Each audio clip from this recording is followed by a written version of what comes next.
for the Zoom users out there.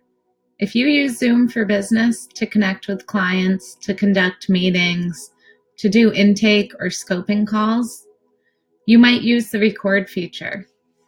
I record every meeting that I hold on Zoom by default, by permission, of course, because it's required where I live, but by default, and I have them stored in my Zoom Pro account.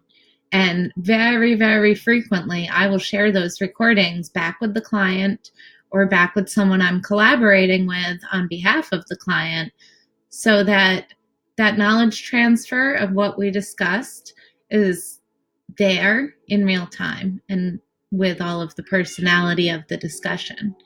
And today I came to a challenge where somebody asked me for a recording of a meeting that happened 2.5 months ago.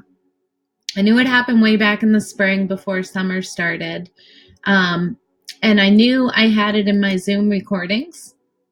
But when you open up your Zoom recordings, if you're like me and you don't take the time to label every meeting, it's really hard to tell because they all look the same. And what I found when I was staring down the task of combing through my calendar for the past 3 months to try to find which date I met with this client, to try to find the recording in here, I found a faster way because I also use Acuity Scheduling to schedule all my meetings.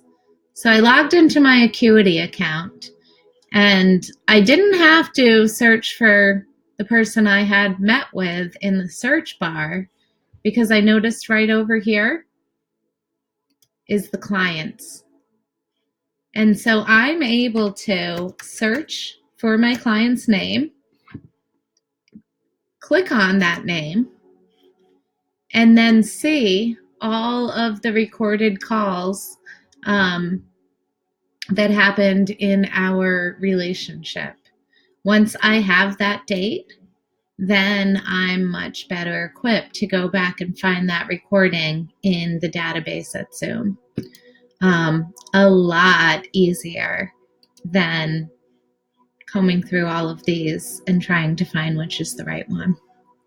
So if you use Zoom and you're recording your meetings, check if your scheduling app, whether it's Acuity or Calendly, check if it's also recording a log of your meetings, because comparing those two is where we found the gold to solve this problem today. Hope this is helpful for somebody. Follow my page for more useful tips navigating the web for your business.